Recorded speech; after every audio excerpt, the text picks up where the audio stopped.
Hello, adventurers, and welcome to a journey back in time.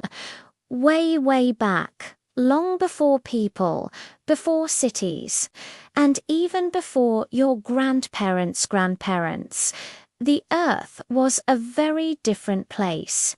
It was a world ruled by magnificent creatures, some as tall as buildings and others as small as chickens.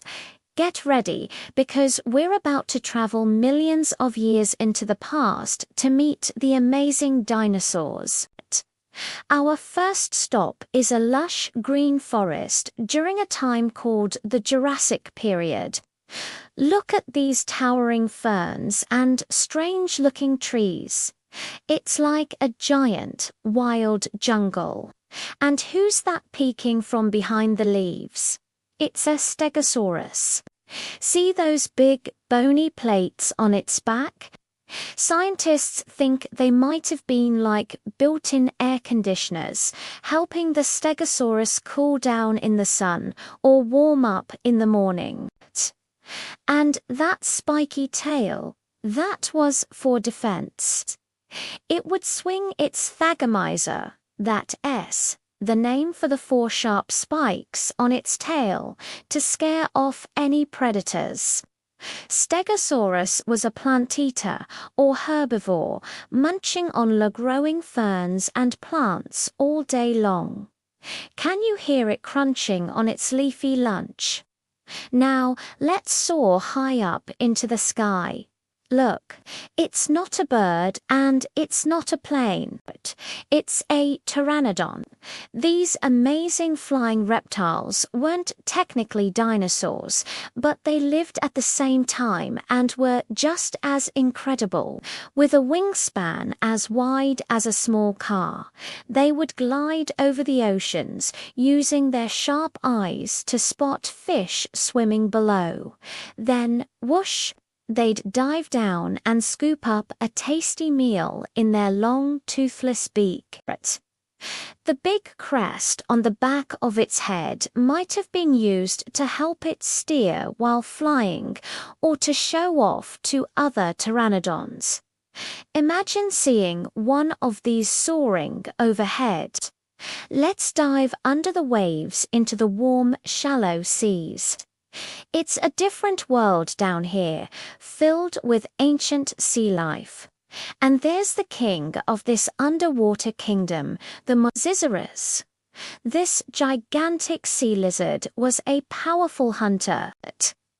It had a long, streamlined body and a powerful tail that helped it swim super fast, like a crocodile mixed with a whale.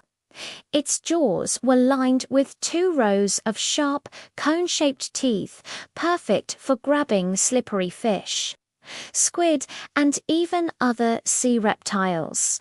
Mosasaurus wasn't a dinosaur either, but it was one of the top predators in the ocean during the late Cretaceous period. Back on land, we're moving out of the forest and onto the wide open plains. The ground here trembles with every step of this next giant. Look up, way up. It's a Brachiosaurus. This is one of the tallest dinosaurs we know of. Its name means arm lizard because its front legs were much longer than its back legs, giving its back a gentle slope. This made it look a bit like a giraffe. This long neck was perfect for reaching the tender leaves at the very top of the tallest trees. Leaves that other dinosaurs couldn't get to. Brachiosaurus was a peaceful giant, spending its days slowly moving through the plains and forests, eating hundreds of pounds of plants every single day. But not all dinosaurs were giants. Look closely at the ground. Hiding in the undergrowth is a pack of Compsognathus. These little dinosaurs were only about the size of a chicken. They were fast and nimble, running on 2 legs and using their sharp eyesight to hunt for small lizards, insects, and other tiny creatures. That giant prehistoric dragonfly buzzing by might be its next meal. Being small meant they had to be careful, always on the lookout for bigger predators. They would have used their speed to dash away and hide in an instant. It just goes to show that dinosaurs came in all shapes and sizes. Now, hold on. Do you feel that rumbling? Something big is coming. It's the one you've been waiting for. The Tyrannosaurus rex. The T-Rex, whose name means Tyrant Lizard King, was one of the largest metatine dinosaurs, or carnivores, that ever lived. With a head as big as a refrigerator and teeth as long as bananas. It was the ultimate predator of its time. Its powerful legs could carry its massive body across the land, and its sense of smell was incredibly sharp, helping it find its next meal.